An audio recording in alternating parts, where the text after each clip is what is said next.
All right, everyone. So real quick before this episode of the podcast starts, I wanted to let you all know that, yes, I know this episode's coming out quite a bit late than I usually have it.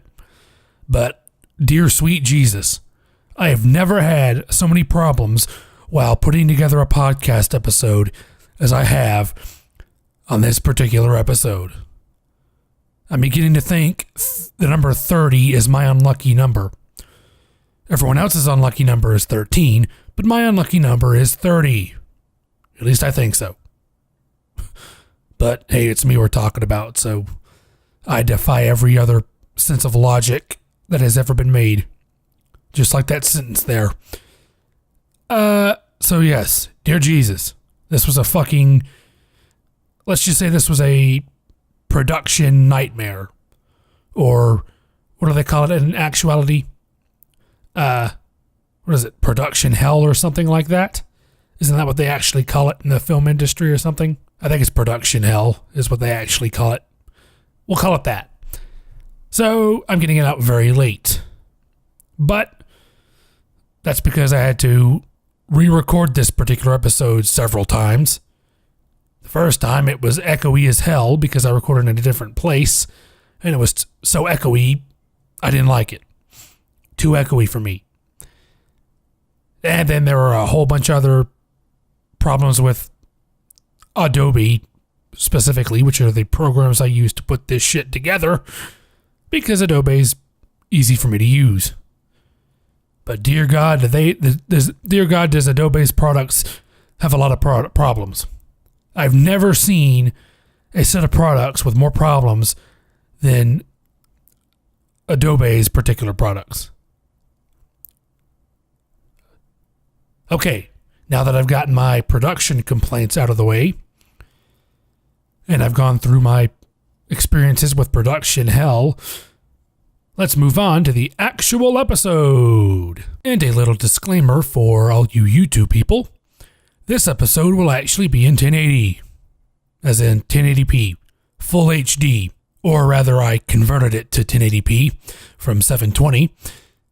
So hopefully it'll look good because I actually got a new monitor today. My brother's old monitor, he got a new monitor. Actually, my brother bought a new monitor and gave me his old monitor, which is a 1080p monitor. So now I'll be able to do videos, well, at least podcast videos in 1080.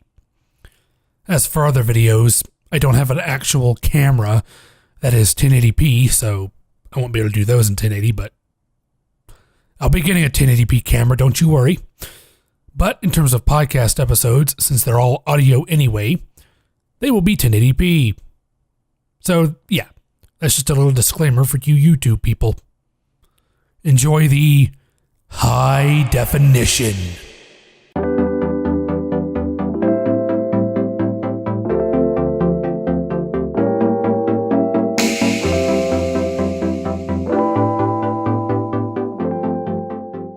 All right, everyone, welcome back to the Anything and Everything podcast, episode 30. Yes, we've done it. We've hit the big 3-0, which is what I'll be saying in 8 years when I hit 30 years old myself. Wait a second. Whoa, wait a second. I'm going to be 30 years old in 8 years. Oh my God. Oh my God, I'm going to be 30 years old in 8 years. Oh my God. I'm having a midlife crisis. Okay, no, I'm kidding. I don't actually care that much because 8 years is more time than you would actually think. It's more time than most people think. Okay, moving on from my midlife crisis, I actually have a few topics I want to talk about for this week's episode, which I've already tried to record once, but it was too echoey because I was recording in a different place, so I moved back to my normal recording room. So I have a few topics I want to do for this week's episode, because I actually remembered to write them down and plan them out for once in my life. So basically, this is the first and most planned out episode I've ever done in my entire life. And it only took me 30 episodes to do. So, for the first topic for this week's episode. So, does anyone remember or know of the Godzilla films? You know, like the Japanese monster movies with the crappy suits and crappy puppets and goofy looking monsters and shit. You know, the ones where you can still see the strings attached to the puppets and stuff because there was no way to remove them from the scene like there are now. You know those films? So, I'm sure most of you know that they made a American version, a new American version, back in 2014, which, in my opinion, I thought it was pretty good. Minus the fact that Godzilla is only in the film for like 9 minutes of the total 2-hour something odd runtime. No, literally. Somebody put up a video on YouTube where they actually got all of the scenes you can actually see Godzilla in, and it only totaled up to like 9 minutes of that particular film's like 2-hour and some odd minute runtime, which that was my main complaint, like everyone else. There wasn't enough Godzilla in a Godzilla film, which is what I really would have wished they would have done. So yes, but other than that, I thought it was pretty good. The monster designs and stuff were pretty cool. Like the bat creature things that Godzilla fights in the film. What are the Muto things or whatever they're called? I can't remember. And I, like most people, thought the 2014 American version was far better than the 1998 version that they did, which was fucking garbage. And in my view, was the low point of Roland Emmerich's career. Actually, I don't know about that. I think the low point of his career might have been 10,000 BC, but one of the two. But anything's better than the 1998 version. Jesus Christ. That version sucked ass. I thought it was cool when I was a kid, but now that I'm 22, going on 23, I realize just how goddamn awful that movie actually was. So yes.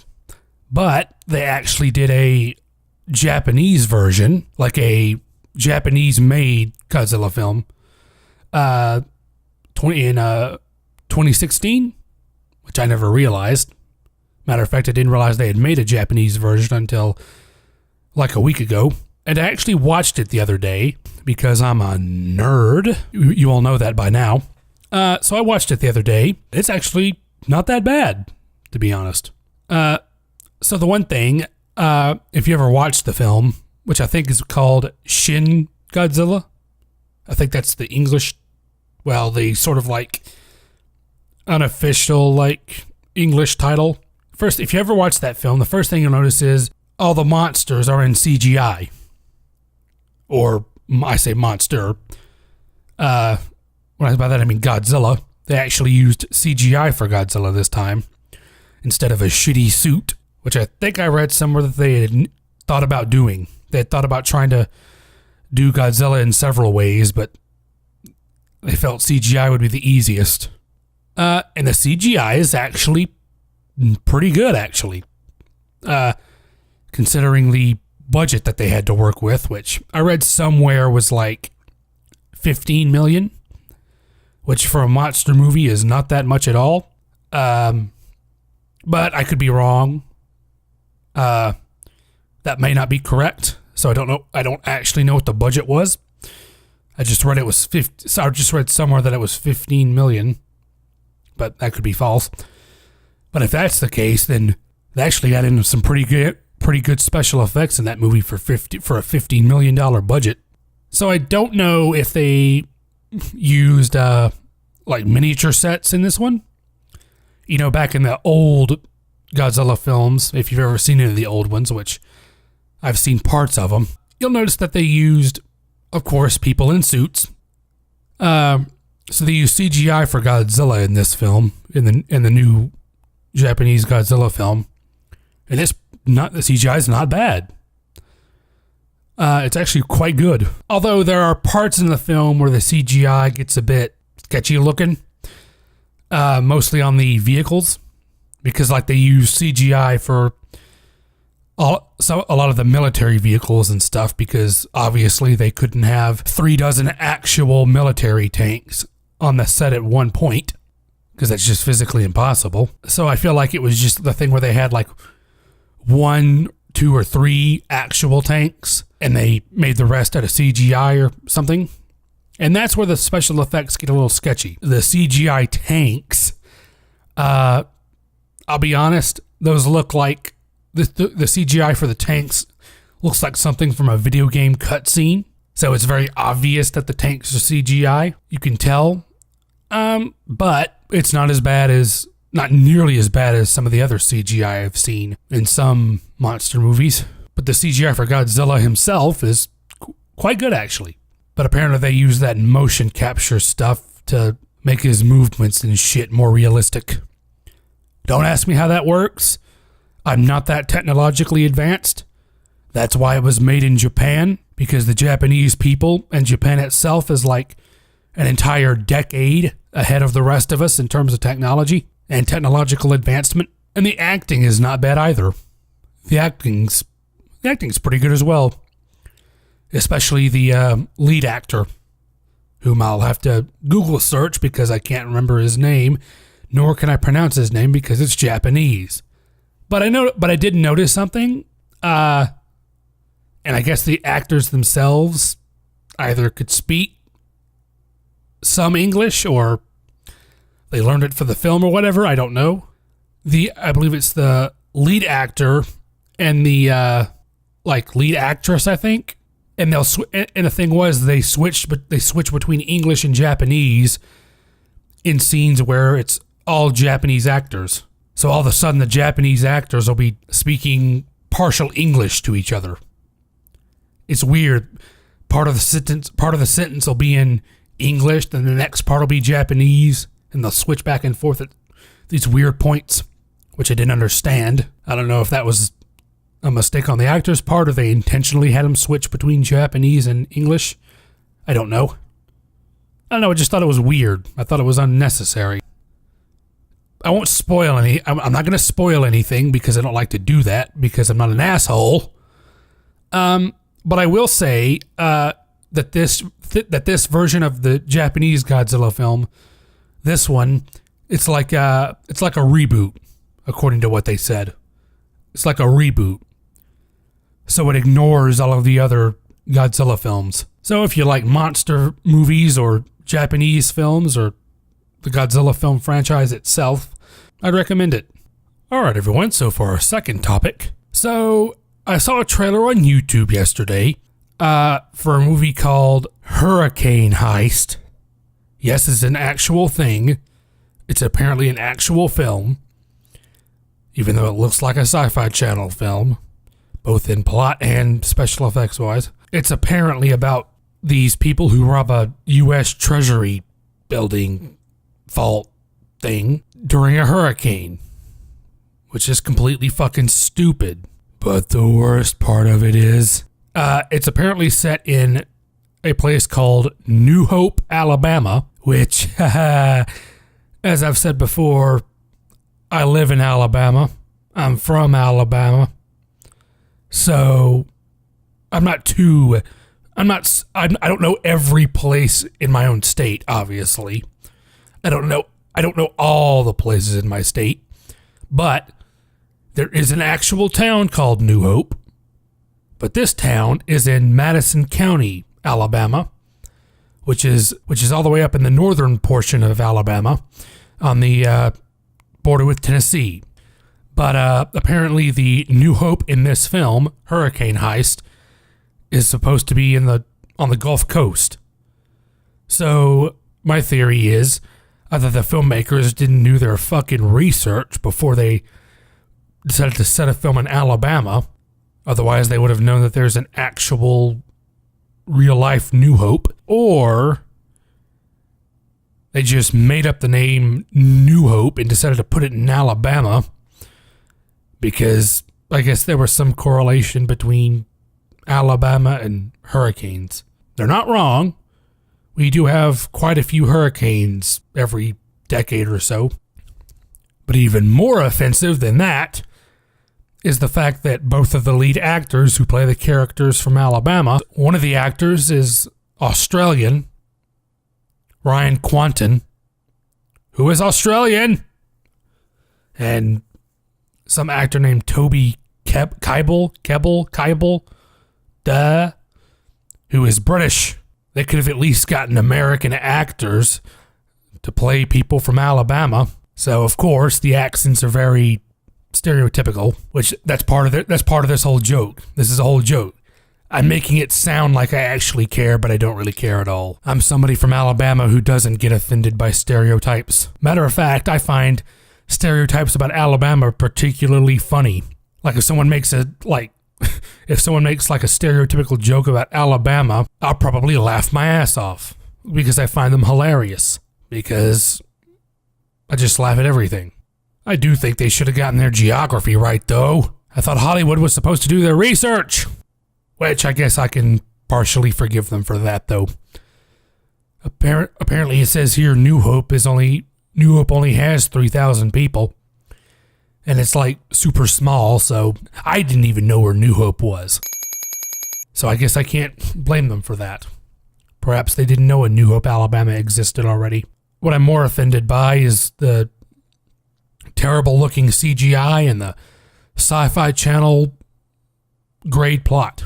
So I'm not kidding when I say this film looks like a Sci-Fi Channel film. It literally has the plot and the special effects work of a slightly higher budget Sci-Fi Channel film. Matter of fact, I don't know how much the budget actually was. Probably not that much, considering the actors that they casted. And they have to use CGI for the trucks.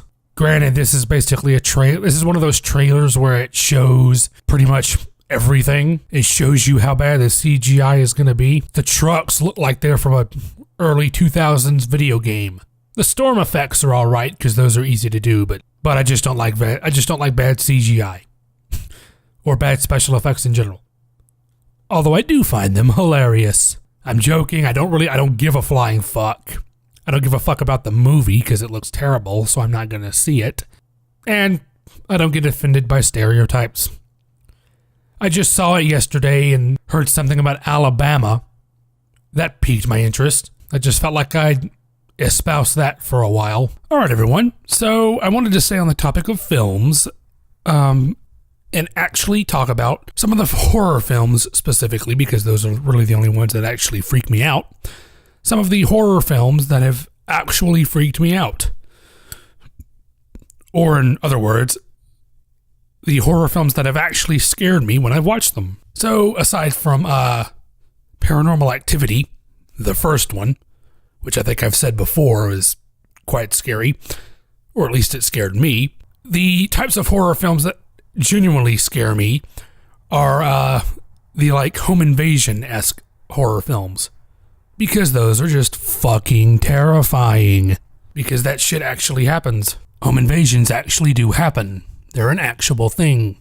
Because I've actually read of actual home invasions where shit's gone very bad. But I won't get into those because that's for another episode. Perhaps another episode on crime in general. Or perhaps an episode on where I'll talk about the most disturbing criminal cases I've ever heard of. I don't know. Obviously, the reason why home invasion films actually scare the living shit out of me, and I'm terrified of that shit happening to myself, or whomever is in the house with me at the time. So I'm terrified of home invasions, and break-ins, and robberies, or anything involving somebody kicking in my door and doing God knows what list of horrible things to me. That's scary as fuck. But onto the topic of films, with that specific plot theme, which there are quite a lot. Matter of fact, it's become its own horror subgenre. There's so many of them. So, probably one that most people will know is The Strangers, which, I'll be honest, that one, for some strange reason, really didn't terrify me that much. I don't know why. I guess because it was, more of a slasher film, I guess. I don't know. But that one is basically what is considered by a lot of people to be a home invasion type subgenre horror film. And it also contains one of the, or in my opinion, one of the most terrifying horror film scenes in the last 17 or 18 years.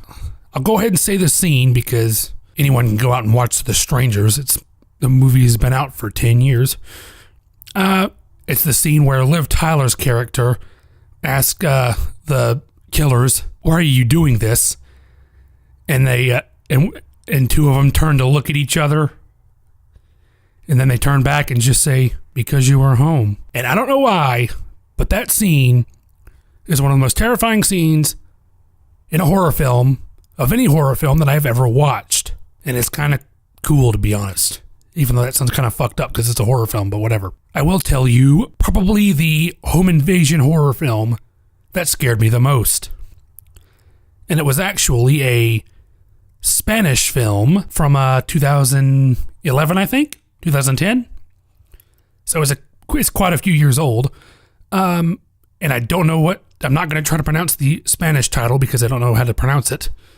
But when translated, I think it means kidnapped or something like that. But because that's the English title. I don't know if it's translated directly or not. This film is perhaps the film that I saw, which I probably shouldn't have seen because it scared the shit out of me. Where quite literally, I'll say the plot, but I won't spoil anything. It's basically the same thing as The Strangers, just more realistic, therefore more fucked up. A bunch of criminals break into a family's home, proceed to do quite fucked up things, but tamer than other films I've seen. And the acting is very good, so that makes it more disturbing. And that's not even the reason I thought it was scary. That movie just made me paranoid. That movie just made me fucking paranoid. Plus, reading all of these let's not meet stories on Reddit probably doesn't help either. So that's why I lock all of my doors, then double check to make sure they're locked, and to make sure all my windows are locked, and to make sure all my screens are intact, and why I carry a pocket knife with me at all times, and among other things, because I ain't going out like that. So that's a very disturbing film. But more than disturbing, the movie Kidnapped is perhaps one of the most soul-crushing films I've ever seen in my life. So not going to spoil anything, but the ending is probably one of the most soul-crushing things I've ever seen in my life. After you see the ending of this film, you will force yourself to go on YouTube and literally look up pictures of cats. Or you will have to go on the r/aw Reddit, on Reddit, and look up pictures of cute animals. Otherwise, you won't be sleeping for the rest of the night, I'll tell you that, by golly. So, yes.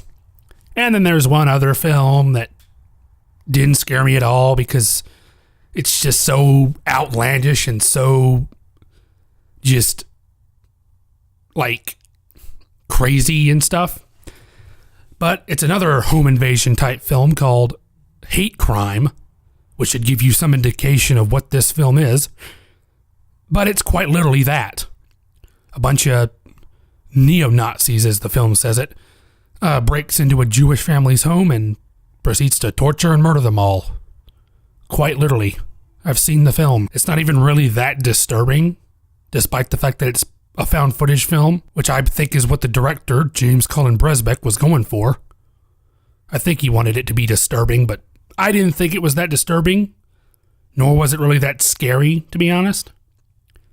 And the only reason is because the movie is just so outlandish and so fucking crazy, and I don't know, it just starts to lose realism as the film goes on. The more fucked up stuff they tried to put in the film, I felt like the less realism, therefore the less actual scare factor the film had. I felt like it lost scare factor after the first 20 or 30 minutes.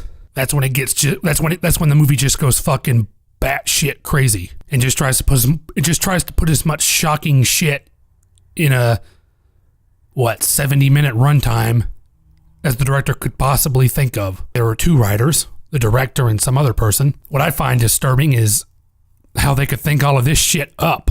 But that's not disturbing, that they tried to make scarier by doing a found footage style. But I will say that's the part they did right. That's the part that James Cullen Bresbeck did.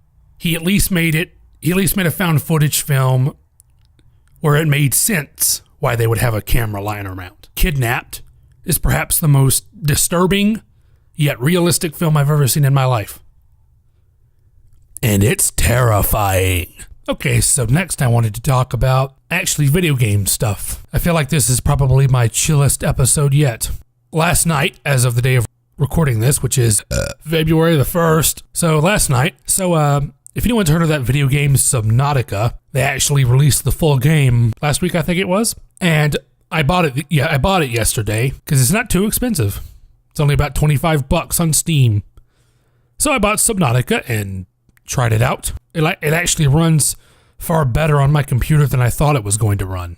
So I've not started the story mode yet. I've just done the creative mode they've had there. And within a span of 3 hours, which is probably too much time already to be playing a video game, in the span of 3 hours, I built an entire The Complex. That's what I'm calling it, and a bunch of other shit. And let me tell you, I'm not one of those people who has a fear of water. I'm not afraid of water or anything, or the ocean or anything. I can see why people are afraid of the ocean.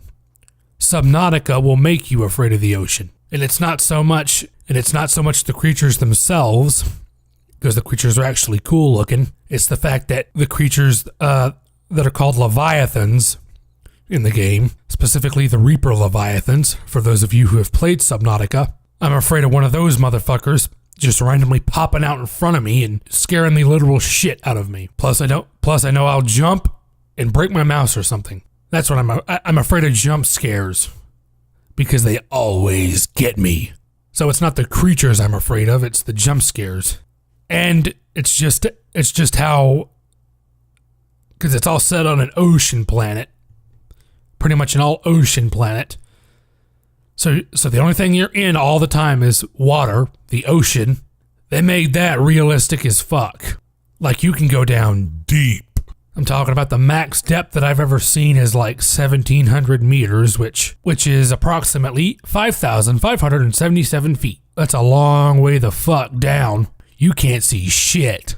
It's just darkness. So that's when you're afraid. That's when I'm afraid something's gonna pop out and kill me or something, or something's gonna pop out and scare me. I'm gonna be playing the game, going down into the depths, and one of those fucking monsters is just gonna spawn right in front of me, and I think I might now be terrified of the ocean, all thanks to a video game. Thank you, Subnautica. Regardless of my newfound fear of the ocean, the game is actually pretty fun. I'd say it's worth the $25 so far. It's one of those open world games, so I must warn you, it's an open world game, so I would be sure you have the hardware to be able to run an open world game. I'm tempted to do a playthrough series on my gaming channel, because that's something I've been wanting to do since I started the gaming channel. And here comes the shameless plug. My gaming channel or other things channel is Player Zero on YouTube. When you type in Player Zero for channels on YouTube, keep scrolling down until you see a picture of my enlarged face. That'll be me. Shameless plug.